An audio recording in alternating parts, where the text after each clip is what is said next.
Hello, everyone, and thank you for joining us today for our session number 10 of the webinar series. One of the hardest parts of this journey with neuroblastoma is the uncertainty. As parents, we're asked to make life-changing decisions, often with limited information, while trying to hold on to hope.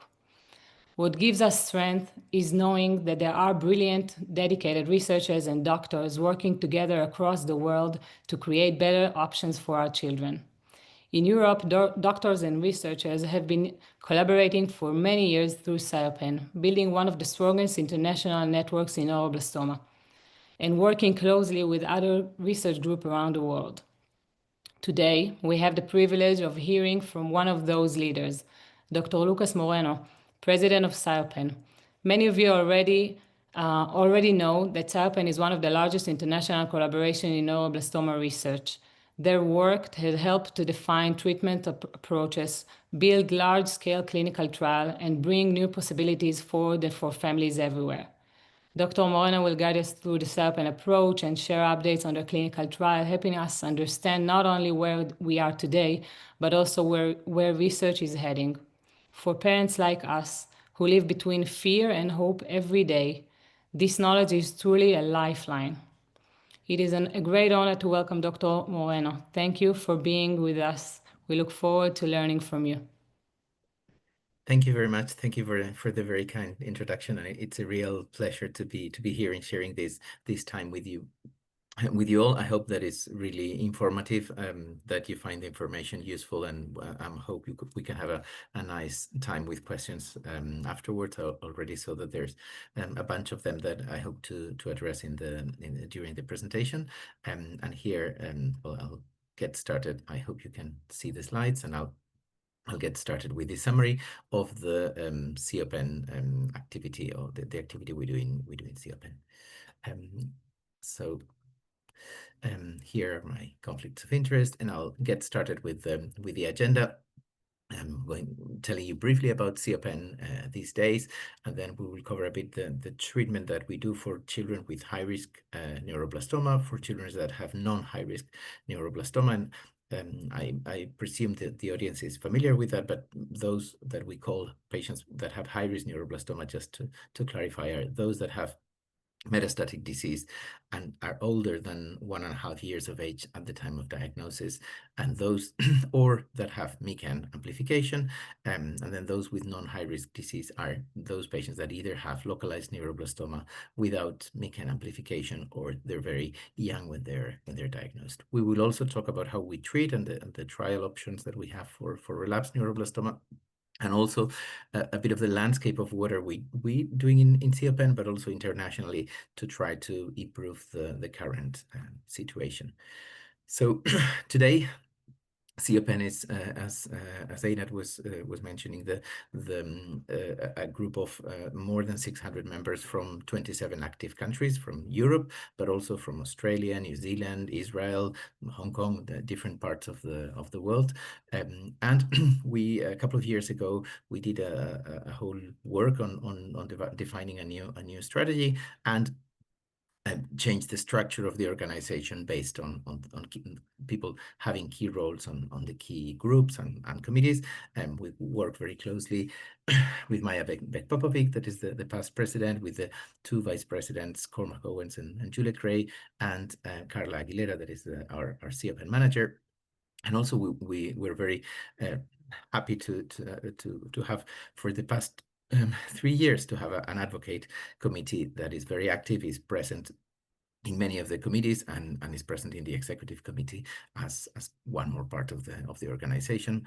And as part of all our fronts where we work in SIOPEN, which we work in education, in translational research, in improving international collaboration, but there are two big themes, which are clinical trial development and improving data management, and sharing data across the world.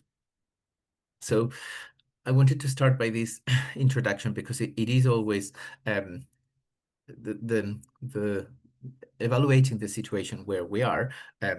is a bit of a half of a glass half full, half empty, because the problem, and most of you are very much aware, is that still many children with high-risk neuroblastoma develop relapse and have poor outcomes. So we do need to change that, and that is that they either don't survive or they have to live with long-term problems with other health problems related to the treatment they received.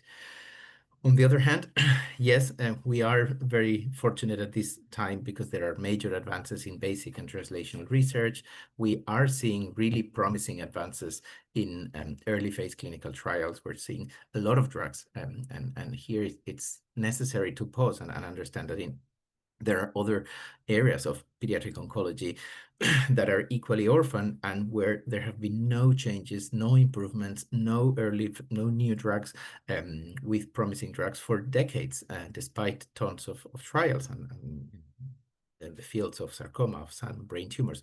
They're really short on drugs, and in neuroblastoma we will see that there is a wide landscape of new therapeutic pathways, which is exciting. That all of these new agents and new drugs and companies that will want to develop drugs for neuroblastoma is in contrast to substantial challenges that we have to conduct the frontline and the early phase clinical trials. It is really difficult to do the academic trials or to do the trials that we think should be the top priority because they have drugs that are high priority, and there are regulatory barriers and there are problems to access the drugs. And similarly, once we do the clinical trials, once a trial shows a positive result and we are prepared to change the clinical practice incorporating new drugs, there's also a number of challenges and disparities to introduce new drugs in routine care. And that's we are learning and learning continuously that is a much longer pathway that does not just finish with a clinical trial showing a positive result, but then there's a number of regulatory steps until the drugs are really finally approved and then available for patients across the globe. And in this field, a lot of the advances over the recent decade are thanks to international collaboration. So not everyone working in silos in Spain, in France, in Germany, in the UK, but working together across Europe, working together with the rest of the world, with other cooperative groups, but also with all the stakeholders that are involved, improving collaboration. And this we're definitely certain that will improve the future. As a summary of what is the standard treatment that we give in SIOPEN at the moment for high-risk neuroblastoma. We have got induction chemotherapy, where we use a regimen called rapid COGEC that is particularly specific because it's blocks of chemotherapy that are given every 10 days for up to 8 cycles. This is followed by the stem cell collection, surgery of the primary tumor. We then move into consolidation, where we give high-dose chemotherapy with busulfan and melphalan. That is the regimen that works best in Europe, with radiotherapy of the primary tumor, and then antibody therapy, anti-GD2 therapy with dinutuximab beta in a regimen that is called long-term infusion. It's given over 10 days, over 24 hours, continuous infusion to be better tolerated. All of this was based on the experience from the high-risk neuroblastoma 1 trial that we conducted some years ago. All of this long and intense multimodal treatment improved significantly with the incorporation of anti-GD2 immunotherapy, but still more than half of the children experience relapse, and that's where we have to continue working together. As a mean of clarifying, and it may have been clarified in previous webinars, but just to say where can treatment fail, and there are 2 main types of failure, of things not going really as planned. The first one is called refractory disease, and this is after receiving the chemotherapy, the induction chemotherapy. The best situation is that the tumor and all the metastases disappear completely, and then there are some patients where they have a response, but it's not complete, or the disease does not disappear pretty much completely. And there are some other patients where the disease is stable. It remains completely unchanged, does not respond. So these two groups of patients are the ones that their tumor does not respond very well to the treatment. It does not grow again, but it doesn't respond as well either. And opposed to that, there are two groups of patients with progressive disease, which is the tumor grows during treatment, or relapsed disease, that the tumor was controlled and then it comes back, which is in a worse situation. They're refractory and then relapse together with progressive are different groups, and we always want to clarify that because they should receive different treatments. How do we treat children with high-risk neuroblastoma currently? We now have the high-risk neuroblastoma 2 trial that was set up by Dr. Balto Kuane, and then she retired, and now it's continued by Dr. Pasqualini. It continues this sequence of induction, consolidation, radiotherapy, and maintenance. More than close to 700 patients have already been recruited since 2019, and it's open across several countries in Europe, Israel, and Australia. And there are a few more that will join soon. In induction, we were testing a randomized question of the SIOPEN induction versus the German induction, but that's closed now because of lack of access to the drugs from one of the drugs from the German induction. We, for those patients that don't respond so well, that I mentioned that we say that they had refractory disease, there is an extended induction with chemoimmunotherapy, so chemotherapy with dinutuximab beta. Then there is a question on the different ways of giving high-dose chemotherapy with autologous stem cell transplant, whether to give one or two. And then there is a question about the extra dose of radiotherapy that you have to give to the residual tumor. In parallel, we have set up this trial that we call the pilot trial, because we think there is that we have seen really good results of chemoimmunotherapy, so chemotherapy with anti-GD2 immunotherapy in relapsed patients, in refractory patients, and now is the time to test it up front, to test it from the beginning. Because this rapid conjugate regimen that we are using with this 10-day chemotherapy is different to other chemo regimens. We are doing this pilot study, which is in a small group of patients, and this trial will test anti-GD2 therapy with rapid conjugate and with the German induction to generate the initial data so that we can test it in the wider group of patients with high-risk neuroblastoma across the network and across the large trial.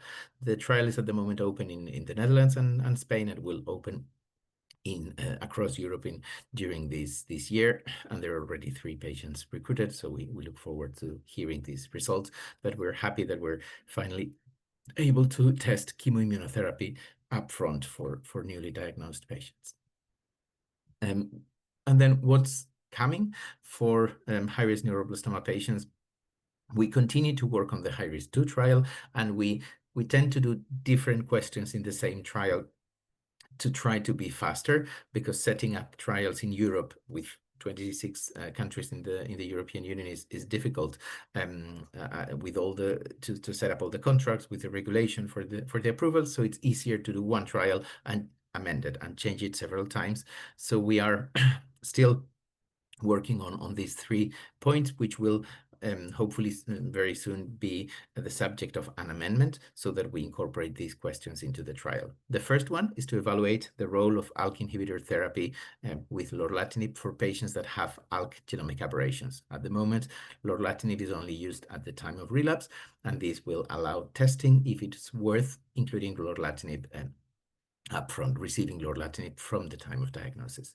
We are also working to incorporate DFMO at the end of treatment for all trial patients, because at the moment the drug only has FDA approval. It's not approved in the majority of the European countries, but there is an expanded access program, and the community is starting to use it.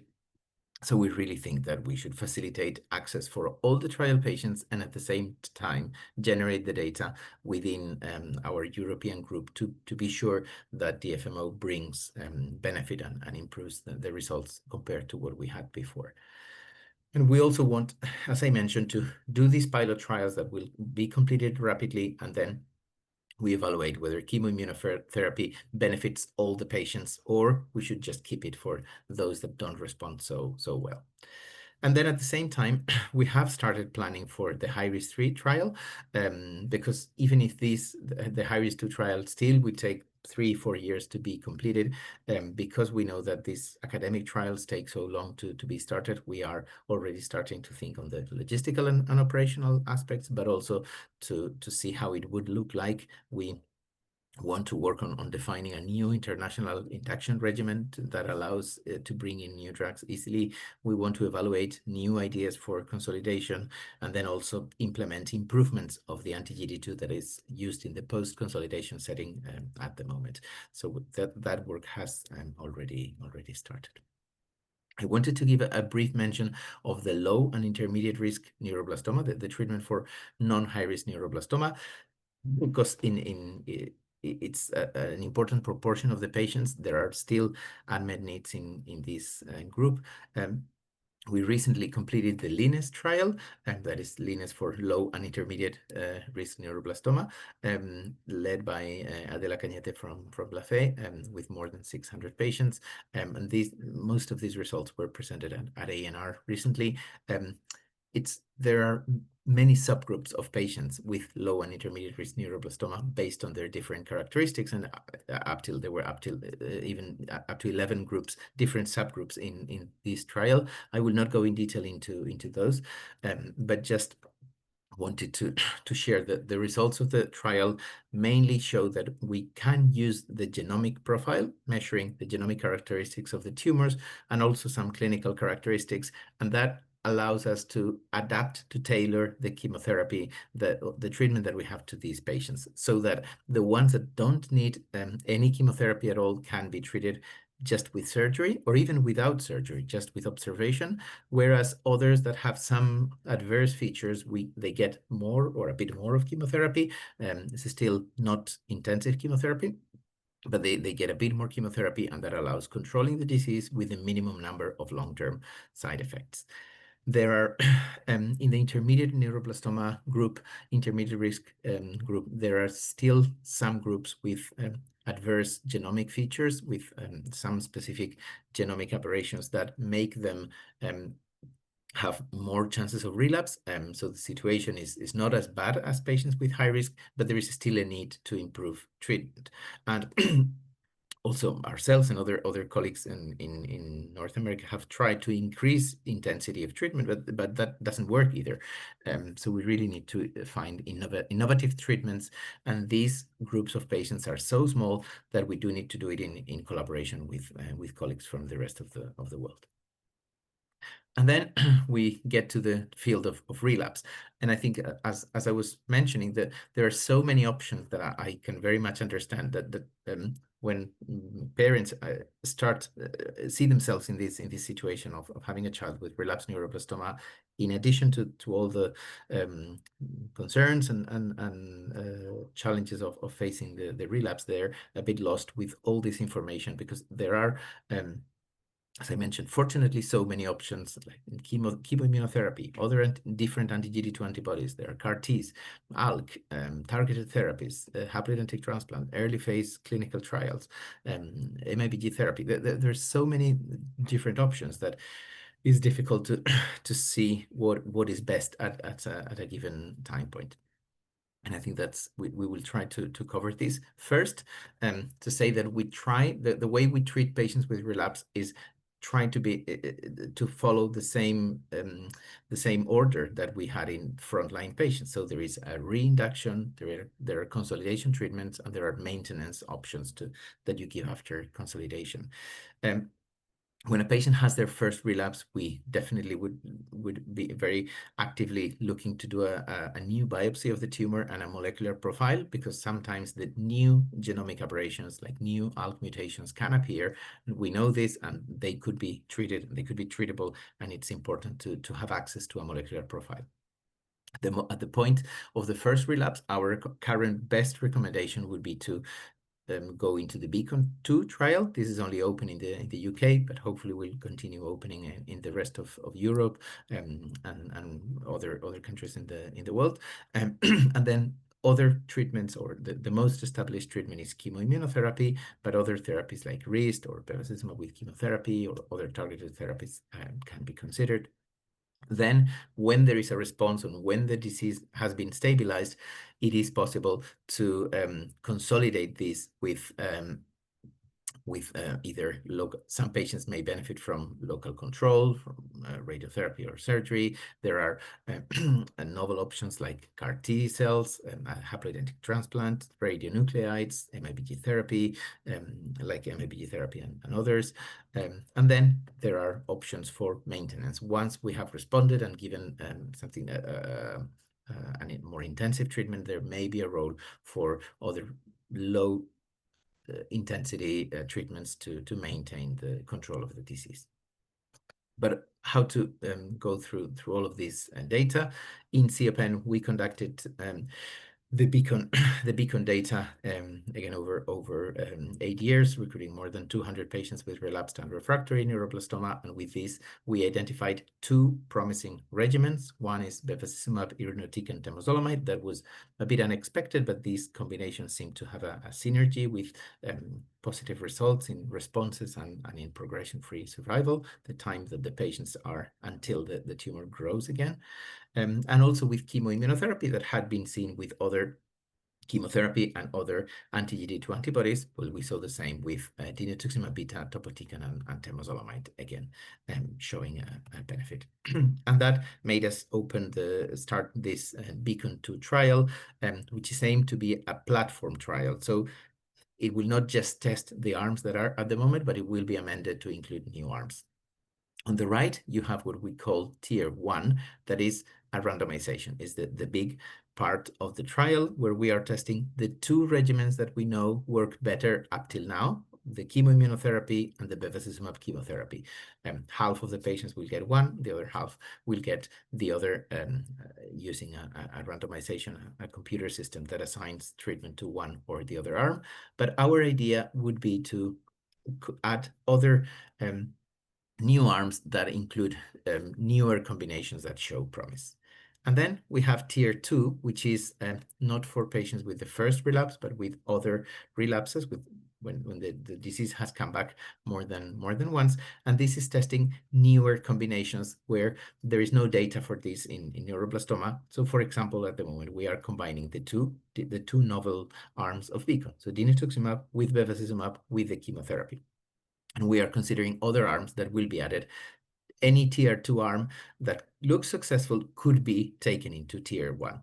So with this flexible design, we want that for the next coming years, there is a platform in Europe so that everyone that has a good idea that looks promising, we will try to get access to the drugs and then incorporate it in the trial to make sure we find as many new combinations and new drugs as we can for patients. If it's successful, ideally, the plan is to bring these drugs into frontline, because it is really in frontline where we want to make the change and improve. The trial at the moment is for patients with first relapsed or subsequent relapses, tier 1 and tier 2, that are older than a year and are in good condition, in good shape. And as I mentioned, it's open in the UK and opening soon in other European countries, Australia, New Zealand, and Israel. And importantly, we're working to make it fit for regulatory standards. So if we have results in Beacon, they can be used to get approvals and to make sure the drugs in the end become available after the trial. The number, I won't go in detail through the number of potential combinations. It is a field where it is very difficult to get access to convince a pharmaceutical company to provide drug to do the trial, and where there is a lot of research.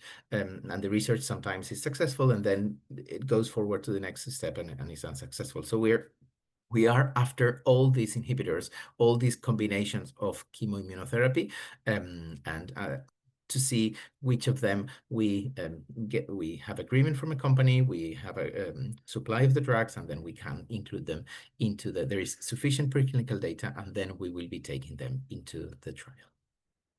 What else, apart from the Beacon-2 trial? You will be aware of the results of the CAR T-cell trial from the Rome Hospital from Bambino Gesù, and I know that the Dr. Del Bufalo gave a talk recently.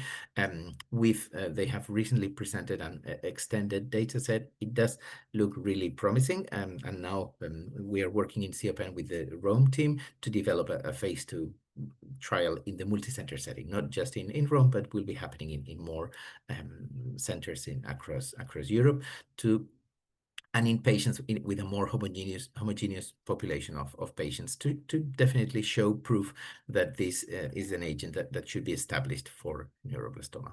There are other CAR T cells in development, and we're fortunate in Europe that there is a group in London from Dr. Karin Stratov, another from Dr. John Anderson, another in Münster by Claudia Rosig, and each of them are developing different CAR Ts. They are in earlier phases, but they also look very promising because they are against GD2 or other targets that are relevant for neuroblastoma. Another group of therapies is called radionuclides, and they're nuclear agents, nuclear medicine agents. So, for example, Dr. Juliet Gray has conducted a SIOPEN trial called Minivan that combined this MABG therapy with nivolumab, that is an anti-PD-1, and an anti-GD2, dinutuximab beta, all together. And that this was recently reported at ANR, showing toxicities that were okay to be managed and were acceptable, and a reasonably good overall response rate. At the moment, there is good data from the laboratory. The trial has shown to be safe and feasible with encouraging responses, and now the full analysis are underway to see what do we do next in this field. And the therapy was very easy to give. It was okay to give. There is another radionuclide, which is called lutetium dotatate, and Dr. Jakob Stenman is leading a phase 2 trial that includes 2 administrations of lutetium dotatate, and at the moment they have recruited 14 patients and are now being analyzing the different results to see if they will continue the trial as it is, develop combinations, or take it forward. Also, beyond the first relapse, there is a significant number of clinical trials at ITCC. That is it's another European group focused on early phase clinical trials, focused on the first phase 1 and phase 2 trials. And we have a very close relationship with them.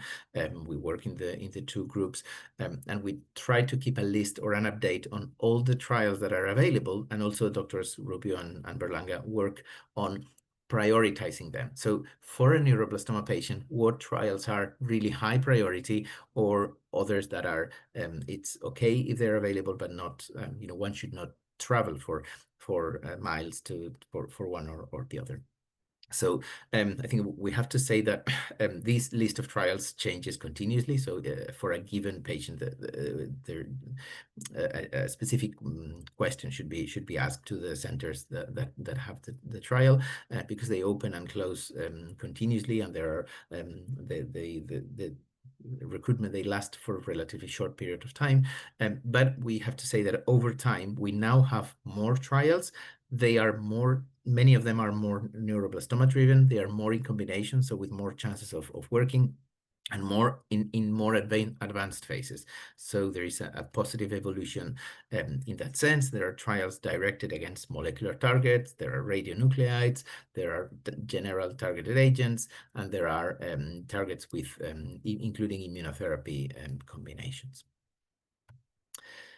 And I think beyond all the new trials that are happening and that will continue to happen because more preclinical studies and development are coming, I wanted to mention a couple of SIOPEN initiatives like Bioportal and the Mona Lisa study, and then a couple of international initiatives that I'll touch briefly upon. First, the Bioportal it's a project led by Gudrun Schleiermacher that is a database of all the SIOPEN patients. So from now on, it's being set up and rolled across all the SIOPEN countries. All the patients that have a suspicion of a neuroblastoma or neuroblastic tumor will be included, and clinical data from all of them, the treatment they receive and a follow-up will be included for all the patients in the network. Data will be sent to the INRG, which is an international database, and it will link with it's made on a way that will link with the different clinical trials to have the map of, for each patient, what is the roadmap that they go from one trial to the other, and what happens with them. But it's also a virtual biobank, so all the samples that are taken from that patient are recorded, so that when researchers from across the globe want to do research, they know who to ask or how to gather these samples. And importantly, this is done through something that is called UPID, that is a European technology to make sure that the anonymity of the patients are maintained, so that the data is adequately protected. The other project is called Mona Lisa, and is a clinical trial to test the role of liquid biopsy. And we know that there have been a lot of advances with liquid biopsy showing results, but still we don't know if it's ready to be used in the clinic. So this is the first trial that is a clinical trial that is evaluating liquid biopsies in a childhood cancer to make clinical decisions. So the patients will be randomized. The patients on this trial will be randomized to their standard follow-up. So having scans every 3 months, coming to clinic every 3 months, or whatever is their standard for when they finish treatment, versus the standard follow-up plus a monthly liquid biopsy, and the clinicians will have the results and will act if there is an altered result on the liquid biopsy. So we will end up knowing if using liquid biopsy tests frequently improves the outcomes of the patients. The other two international strategies that I wanted to mention, the first one is called Neuroblastoma Drug Development Strategy, NDDS, and that was an idea from Andy Pearson, a neuroblastoma expert that has been working in drug development for decades, and he realized that there was very bad communication between the different parties involved in neuroblastoma drug development, and also that it wasn't clear what were the top priorities. So there have been numerous initiatives. The first one, the second one, and the third one has just been published this year.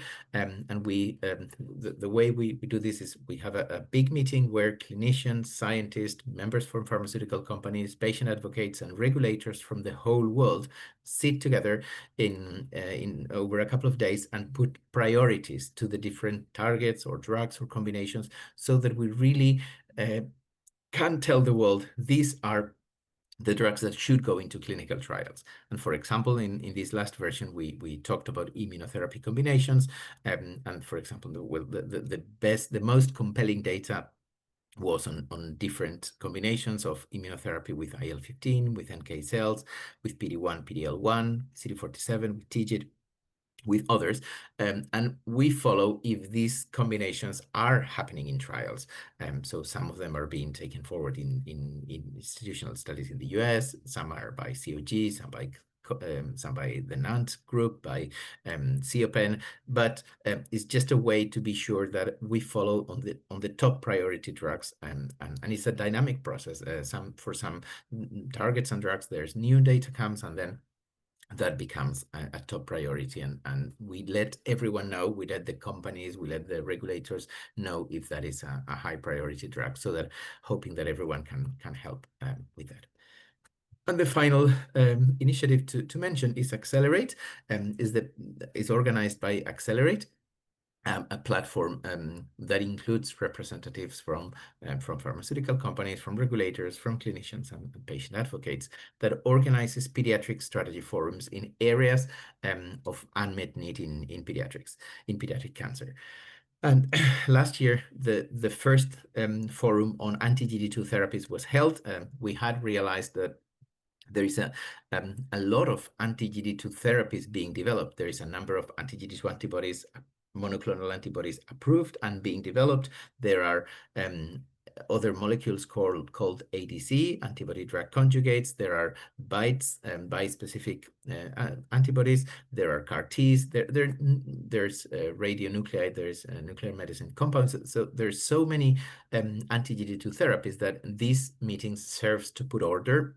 We had more than 180 attendees, 6 companies presenting 7 products, and very good participation from the regulators. And we came up with these 4 conclusions.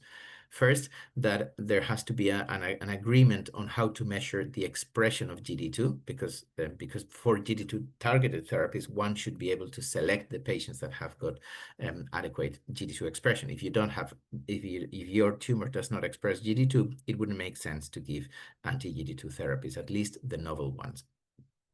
Also, that the anti-GD2 antibodies that are already approved, dinutuximab beta, naxitamab, there is still space to improve that. They still cause a lot of pain. They require admissions or pain medicines, and unfortunately, many patients receiving these immunotherapies still relapse. So there is a space to improve this.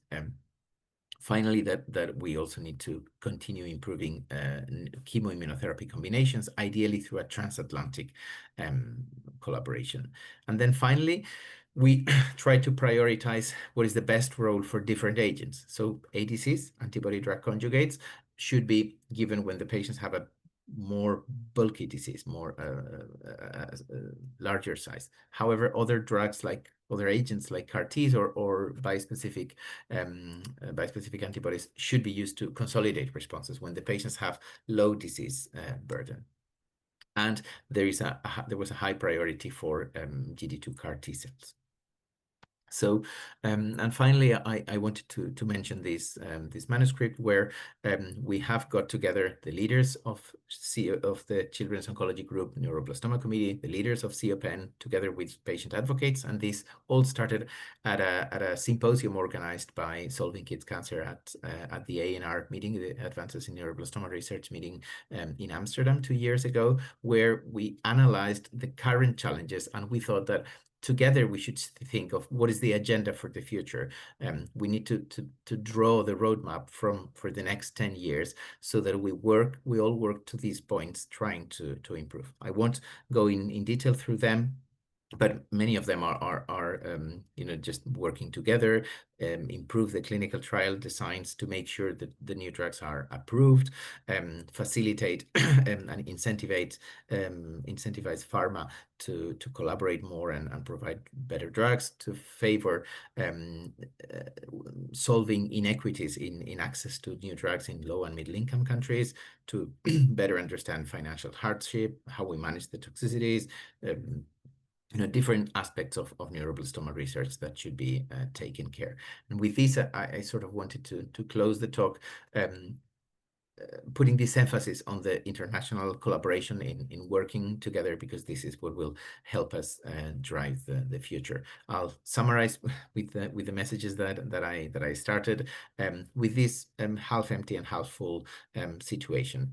Definitely, there are still many children that develop relapse and have poor outcomes, and that is unacceptable. It's unacceptable today. It's not okay to say that it will be fixed in some years. There is a sense of urgency.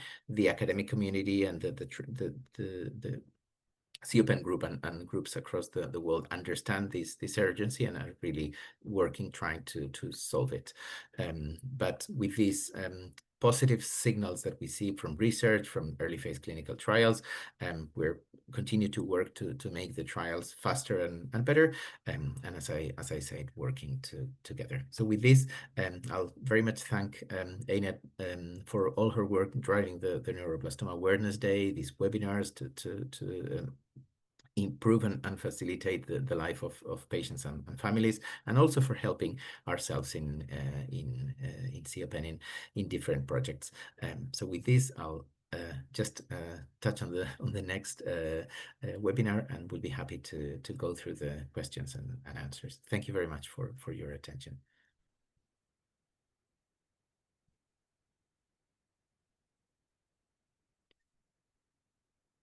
If that's okay, I'll start reading some of the questions. is there an expected timeline for the changes in high risk 2? Well, I would it is difficult to plan the changes on the academic trials.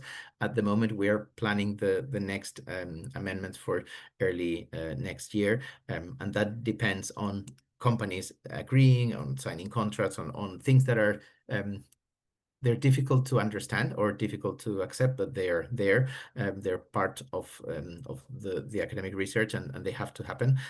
So our hope is that the first amendments, the first of these incorporations, happen in early next year. See, another question is about Portugal. How can we make sure that the trials are available in every country? So to make sure that all the trials open in all the countries, there is still work to do. We try to have contact with each. Still, the trials rely a lot in having a strong trial capacity in each of the countries. So there is one organization, for example, for high risk 2 is the Institut Gustave Roussy in France, does most of the work, but they do need an institution in Spain doing part of the work, an institution in Portugal, an institution in each of the countries, and that requires funding and organization. And I think for Portugal, it hasn't been possible to date, but that's something that we continue to talk. And particularly I have spoken to a number of advocates in Portugal, trying to improve this.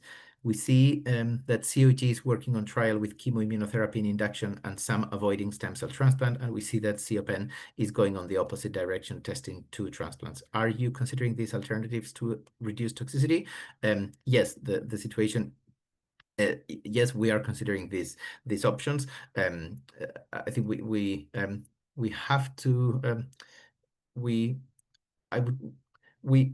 the situation, there are differences in the way that trials are conducted in Europe and North America, and unfortunately, because we do have 27 countries, and because we don't have a way to ask the money for a trial, because you can ask for some money in France, and then some in Spain, some in Italy, some it is more difficult to conduct the trials. So we take more time. That's something that we have to work to accelerate and speed up, but but it's fundamentally more difficult to do it. So that's kind of sometimes the questions that we're testing lag a bit behind those in the COG, and we try to bridge that as much as we can with all the international collaboration.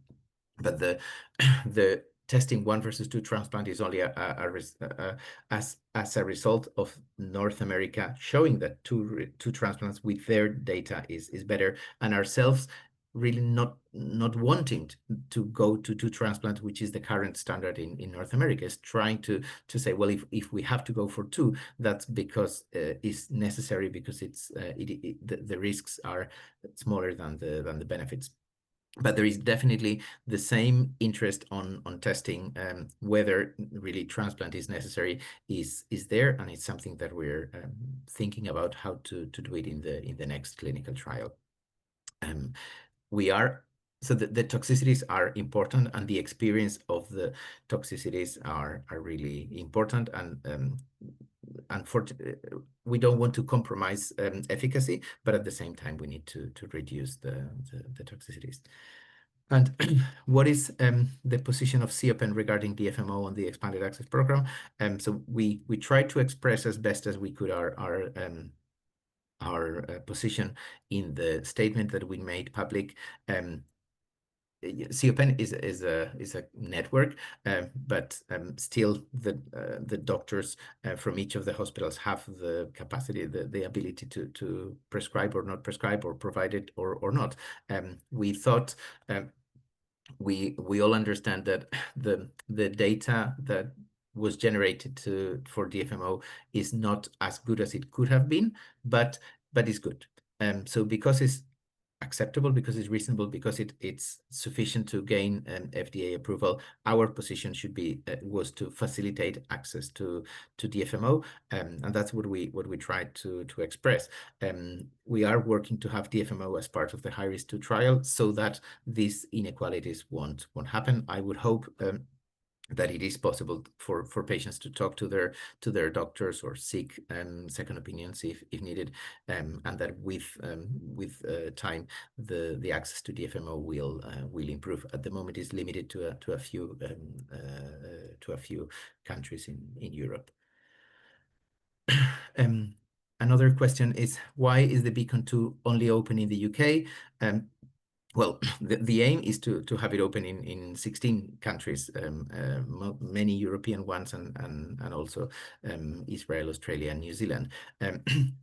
The trial is now approved for the European Union, and now each of the countries is working on a contract, and it's an unfortunate phase that has to happen for the trials to be available. We hope that it's a matter of weeks or months that it will open gradually across Europe. We have offered to open the Beacon 2 trial to every country that has expressed interest and had capacities for an early phase clinical trial.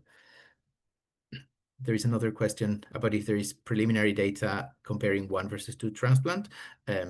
No, there's no data at all. The patients are being randomized. The data is secret until the trial is finished. There is a group of experts that is independent, that's called the DMC, and they do know the results, but it's only if there is a signal of too good or too bad that they would ask to stop the trial. So at the moment, the trial has to continue until we know. Bumel, another question is, does Bumel automatically mean infertility? Well, Bumel causes infertility. It's not in 100% of cases, but it is definitely one of the long-term toxicities that happen. There's another question about surveillance or about follow-up. What are your thoughts on the follow-up with only ultrasound and urine catecholamines every 3 months after reaching no evidence of disease and no imaging at all? That is an area of intense debate, and the practices in different European countries are very different. There will be countries that continue to do imaging and others that don't. I think so far there has been no demonstration that doing more tests changes the outcomes, changes what happens. Doing a lot of tests has pros and cons. It has the pro of identifying the potential relapse earlier, but it also causes a lot of anxiety, and it causes a lot of situations with a small nodule, with a small signal, things that cause even more concern, and then in the end they don't end up turning into a relapse. I think I would advise to talk to the specific doctor, but that follow-up of only ultrasound and urine is relatively common in Europe. We are trying to homogenize, to generate data. As I mentioned, the liquid biopsy study will hopefully be a way of seeing if just with a blood sample there is a way of avoiding the scans, because the MABG scans and the CTs have irradiate the patients, and we also need to try to avoid them. So but that's a matter of work at the moment. I think these are the questions. I did have some questions shared in advance, but I thought they were covered during the talk in terms of the different trials that we have and the results of the treatment that we have.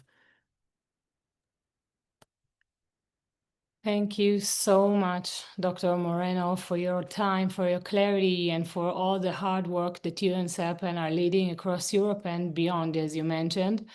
Your dedication gives families a sense of direction and hope in what can often feel like an overwhelming landscape, as we hear. Before we close, I would like to leave us with 2 important reminders. The first one is our second annual gala of Shir for Life that will take place in November in New York City. It will be an evening of connection, storytelling, and full of purpose, raising awareness to support children with neuroblastoma. We warmly invite you to be part of it in any way you can, by attending, helping us to connect to sponsors, or even sharing your family's story. The second reminder is please mark your calendars for our next webinar session where we welcome Dr. Araz from NAN that will share the updates of the NAN clinical trials. It will be another important opportunity to learn about the latest research and treatment options. Thank you again for being here tonight. We'd like to look forward to seeing you in this next session. Thank you.